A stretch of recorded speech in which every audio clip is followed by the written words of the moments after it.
Hello everyone. तो आज हम लोग देखने वाले हैं जो यूपी लेखपाल की क्लास नंबर जो थर्ड है वो अपनी देखने वाले हैं। तो ये जो थर्ड क्लास है इसमें जो हम देखेंगे जो लेखपाल में इंपॉर्टेंट शब्दावली है उस शब्दावली को देखेंगे कि लेखपाल के लिए जो शब्दावली जैसे जैसे खसरा खतौनी ये क्या है, इनके बारे में देखते हैं।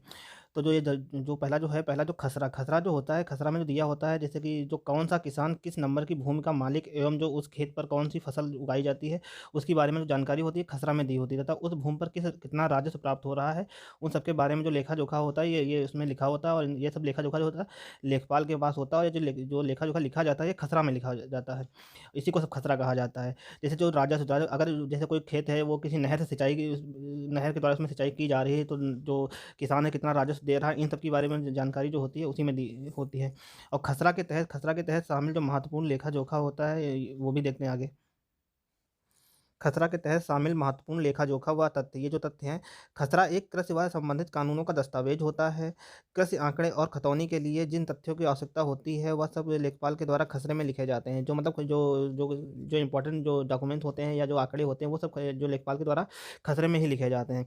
और जो खसरा होता है इसमें कुल जो कॉलम होते हैं ये जो 22 कॉलम हो, जैसे जैसे ये टेबल बनी हुई ये जो है इसमें जो इस टाइप जो कॉलम होते हैं ये 22 कॉलम होते हैं। और आगे आगे जो देखते हैं, खसरा और खतौनी को जो है 2 मई 2016 को यूपी में जो है कंप्यूटराइज़ कर दिया गया। यूपी में जो इसको 2 मई 2016 से जो है कंप्यूटराइज़ कर दिया गया है। नेक्स्ट आगे देखते हैं। आगे जो दिया हुआ सजरा सजरा जो दिया हुआ ये प्रकार का नक्शा ही होता है। भारत में किसी गांव के ऐसे नक्शे को कहते हैं जिसका उपयोग उस गांव के खेतों या अन्य जमीन की पट्टियों तथा कानूनी तौर पर स्वामित्व बताने हेतु जो प्रशासनिक कार्य के लिए किया जाता है ये जो होता है सजरा होता है। सजरा जो एक नक्शा ही होता है। आगे देखते हैं। गाँव का सजरा पूरे गाँव को ज़मीन की पट्टियों में बाँटता है। जो ये जो सजरा होता है, जो नक्शा होता है, ये जो गाँव की जो ज़मीन होती है, इनको पट्टियों में बाँटता है कि ये किसकी कहाँ पे कितनी जो ज़मीन है, उसको दिखाता है। और हर पट्टी को अपना नंबर दिया जाता है। जैसे ये 1 इसको दे दिया, 2 दे दिया गया, इस टाइप को इनको नंबर दे दिया जाता है। आगे देखते हैं। और जो गाँव का लेखपाल होता है, हर पट्टी के लिए एक खसरा भी रखता है, जिसमें वह लिखा होता है कि इस पट्टी का मालिक कौन है और इस पर कौन-सी फसलें उगाई जाती हैं। ये जो पट्टी का जो खसरा रखता है, ये सब लेखपाल का कार्य है। आगे देखते हैं। और जो दिया हुआ है कि इसमें इसे पूरे गाँव का नक्शा भी कहते हैं। और खतौनी देखते हैं। यह शब्द उत्तर प्रदेश भू राजस्व अधिनियम में वर्णित नहीं है। जो खतौनी है ये उत्तर प्रदेश के जो भू राजस्व अधिनियम है इसमें वर्णित नहीं है, किंतु अधिनियम में वार्षिक रजिस्टर नामक जो कागजात है उसकी जो धारा जो 33 है में वर्णित खतौनी के नाम से भी जाना जाता है। आगे देखते हैं।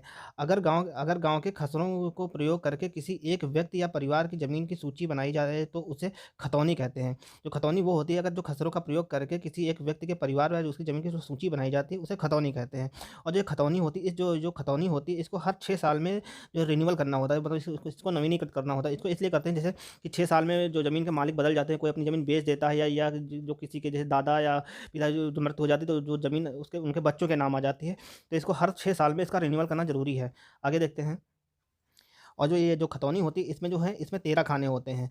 और जो खतौनी इसमें सभी जोतदारों का वर्णन होता है तथा वो जो किस हैसियत से जो भूमि को धारण किए हैं इनके बारे में जानकारी होती है कि मतलब जो खेत पे जो कार्य कर रहा है वो किस हैसियत से कार्य कर रहा है, ये सभी जो जानकारी होती है। आगे देखते हैं। जो खेवट जो ये पहले कहा जाता था, अब इसको जो प्रेजेंट टाइम में खतौनी कहा जाता है। ये जो जमींदारी के टाइम जो जमींदारी से पहले जो जो जब जमींदारी उन्मूलन था इससे जो पहले जो था इसको खेवट कहते थे, उसके बाद से इसको खतौनी कहने लगे। और ये जो 2 रजिस्टर होते हैं। उत्तर प्रदेश जमींदारी उन्मूलन एवं भूमि सुधार अधिनियम जो है 1950 का है के तहत लागू होने वाले से पूर्व प्रत्येक गांव के लिए 2 अधिकार अभिलेख होते हैं। ये जो अधिकार थे ये खेवट और खतौनी थे, परंतु जो खेवट को खत्म कर दिया गया और खतौनी आज भी चलता है। जो खतौनी है आज भी रखी जाती है परंतु खेवट को समाप्त कर दिया गया है। अब देखते हैं जो दिनचर्या को जो बही डायरी कहते हैं, ये जो है लेखपाल के लिए होती है। इसमें देखते क्या है। ये जो दिनचर्या या बही डायरी जो है ये लैंड रिकॉर्ड मैनुअल पैरा 47 के अनुसार लेखपाल अपने हल्का भर के लिए जो एक डायरी रखेगा। जो हल्का है ये हल्का जो लेखपाल का जो क्षेत्र होता है उससे संबंधित है। और जो डायरी एक ऐसा रजिस्टर है जिसमें लेखपाल के कर्तव्यों से संबंधित दिन प्रतिदिन के कार्यों का वर्णन लिखा होता है। आगे देखते हैं। इस डायरी में जो लेखपाल है 1 अगस्त से 31 जुलाई की अवधि में हुए कार्यों का ब्यौरा रखता है। किसान भाई योजना जो यूपी में लाई गई है, यूपी में लाई गई 1992 में लाई गई है। किसान भाई लेखपाल द्वारा तैयार की गई वह दस्तावेज पुस्तक है जो किसान के पास रखी रहती है। किसान भाई पर किसान की खेती तथा उसका प्रकार, मात्रा व हक संबंधी विवरण होता है जिससे कि किसान अपनी भूमि की जानकारी रखता है। आगे देखते हैं। अधिकार अभिलेख जो है। अभिलेख अधिकार का संबंध उससे होता है जैसे किसी व्यक्ति के पास कितनी संपत्ति है, कितनी ज़मीन है या कितने जो उसके जानवर हैं या गाड़ी, ट्रैक्टर, इन सब के बारे में जानकारी जो लिखी जाती है, ये अधिकार अभिलेख में लिखी जाती है। प्रत्येक गाँव के लिए एक एक अधिकारों का अभिलेख ये होता है और जो इसे जो बनाता है अभिलेख अधिकारी के द्वारा तैयार किया जाता है या एक वार्षिक रजिस्टर है। आगे देखते हैं। चकबंदी चकबंदी जो है, जो उत्तर प्रदेश में जो जमींदारी उन्मूलन अधिनियम था, जो 1950 का जमींदारी उन्मूलन अधिनियम था, उसके द्वारा जो है जमींदारी को समाप्त कर दिया गया था। उसके बाद जो है 1953 में चकबंदी जो है चकबंदी एक्ट लाया गया और इसको जो है 1954 में ऐसे प्रैक्टिकल एक्सपेरिमेंट के तहत कुछ जगहों पर जो लागू किया गया। आगे इसमें देखते हैं। प्रत्येक प्रत्येक गांव के उत्तर प्रदेश सरकार द्वारा 1958 में इसे लगाया गया तथा परंतु इसे जो उत्तर प्रदेश में जो 1954 में जो है एज ए एक्सपेरिमेंट के तहत जो है मुजफ्फरनगर जिले की जो कैराना और सुल्तानपुर जिले की जो मुसाफिर खाना तहसील है, इसमें इसको ऐसे एक्सपेरिमेंट के तहत जो है चकबंदी को लागू किया गया था। फिर जो ये 1958 में जो इसको जो है पूरे उत्तर प्रदेश में लागू कर दिया गया। आगे देखते हैं इसमें। इसके माध्यम से किसानों के छोटे-छोटे चकों को में जो बटी हुई जो भूमि को एक जगह पर इकट्ठा किया जाता है और चकबंदी 2 प्रकार की होती है। जो पहली चकबंदी होती है ऐच्छिक चकबंदी होती है, दूसरी जो होती है अनैच्छिक चकबंदी होती है। चकबंदी में बेसिकली ये होता है जैसे कोई किसान है, उस किसान का जो खेत है, एक खेत यहाँ, एक खेत यहाँ, एक खेत यहाँ है। अगर इन जो किसान को अगर किसी एक खेत में जाना होता है, तो अगर उसका घर यहाँ पे है, वो यहाँ से जाता है तो इधर के लिए डीजल खर्च होता है, अगर ट्रैक्टर से जाने में उधर से और टाइम भी खर्च होता है। तो एक ऐसी योजना में ये चकबंदी ऐसा किया गया कि जो सिर्फ किसान के छोटे-छोटे खेत हैं, इनको एक पास ला दिया जाए और इसी को चकबंदी कहा जाता है। जिससे कि उनको जो समय और उनका जो पैसा वो बच सके। और ये जो चकबंदी होती है 2 प्रकार की होती है, ऐच्छिक और जो अनैच्छिक। जो ऐच्छिक जो होती है जो किसान अपनी इच्छा के अनुसार करवा सकता है, नहीं करवा सकता है, वो उसकी मर्ज़ी पे डिपेंड करता है। लेकिन जो अनिवार्य चकबंदी वहाँ पे की जाती है, जहाँ पे 70% जो किसान है इसके लिए मंजूरी दे देते हैं, तो वो अनिवार्य चकबंदी हो जाएगा। अगर कोई कुछ किसान नहीं भी मानते हैं, तो ज़बरदस्ती उनको चकबंदी का जो वो करवाना पड़ता है। आगे देखते हैं। आगे जो है गिरदावरी, गिरदावरी देखते हैं। यह किसान की खेती से संबंधित एक प्रक्रिया है जो लेखपाल द्वारा वर्ष में 2 बार तैयार की जाती है। जो पहली बार जो रबी की फसल के लिए तथा दूसरी जो है खरीफ की फसल के लिए समय तैयार की जाती है। लेखपाल यह सभी जानकारी गिरदावरी किसान ऐप पर दर्ज करता है। इससे किसान की जानकारी को शासन के भू राजस्व विभाग को दर्ज की जाती है, जैसे कितने रकबे में कितनी फसल है और कौन सी फसल की बुआई की गई है। और जो गिरदावरी के ही आधार पर जो सरकार है किसानों को मुआवजा देती है। जब उनकी फसल जो प्राकृतिक आपदा से जो प्रभावित हो जाती है, तो जो उनको मुआवजा दिया जाता है, तो ये जो मुआवजा दिया जाता है गिरदावरी को देख करके दिया जाता है कि किस किसान के पास कितनी ज़मीन है, उसको कितना जो मुआवजा देना देना है। ये जो है गिरदावरी में के द्वारा दिया जाता है। आगे देखते हैं। जमाबंदी जो है, जमाबंदी को जो कहते हैं भू रिकॉर्ड भी कहते हैं। प्रत्येक राजस्व संपत्ति में रिकॉर्ड ऑफ राइट्स के हिस्से के रूप में तैयार किया जाता है। जो जमाबंदी है ये रिकॉर्ड्स ऑफ राइट्स के रूप में तैयार किया जाता है। इसमें भूमि के विभिन्न अधिकारों, स्वामित्व, खेती, नवीनतम जानकारी रखी जाती है। जमाबंदी को जो है हर 5 साल में संशोधित किया जाता है, जिसमें एक प्रति लेखपाल रखता है और दूसरी प्रति जो रखता है जिला रिकॉर्ड के रूप में भेज दी जाती है। जमाबंदी लेखपाल द्वारा तैयार की जाती है, परंतु इसको सत्यापित राजस्व अधिकारी जो कानून को होता है वो सत्यापित करता है और जिसकी प्रतियां होती है एक लेखपाल रखता है तथा एक जो है जिले पे भेज दी जाती है। और मोटा मोटा अगर कहा जाए तो जो जमाबंदी जो है ये भूमि रिकॉर्ड है, जो लैंड ऑफ राइट्स है, ये मतलब किसकी संपत्ति है उसके बारे में जानकारी दी होती है।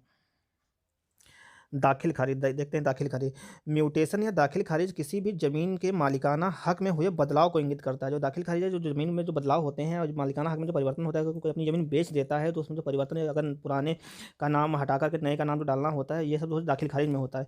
म्यूटेशन रजिस्टर में पिछले जमाबंदी में जो सुधार किए गए हैं उसमें खेत की जानकारी होती है।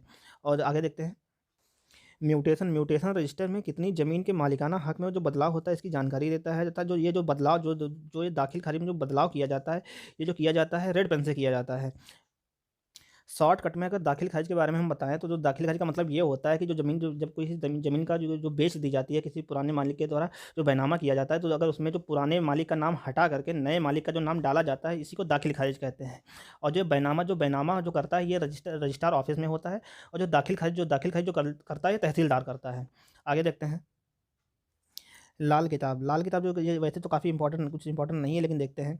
प्रत्येक राजस्व संपत्ति के लिए अलग नोटबुक रखी जाती है, जिसमें एक गांव के आंकड़े बनाए रखे जाते हैं, जिसमें संपत्ति में उगाई गई फसलें, मिट्टी का वर्गीकरण, कुआं और गांव सिंचाई, अन्य साधन और लाइव स्टॉक और गांव के पशु जनगणना के सार संहित कई कथन शामिल हैं। बयानों का समय-समय पर कटाई के निरीक्षण और अन्य अभिलेख के संशोधन के माध्यम से आकलन किया जाता है और इन बयानों के लिए एक फ़ीड का स्रोत होते हैं। ये जो सब है ये लाल किताब में होता है। आगे देखते हैं। आगे देखते हैं वर्षा रजिस्टर। वर्षा रजिस्टर जो होता है ये 1 वर्ष में जो इस रजिस्टर में जो है 1 वर्ष की प्रविष्टियाँ होती हैं।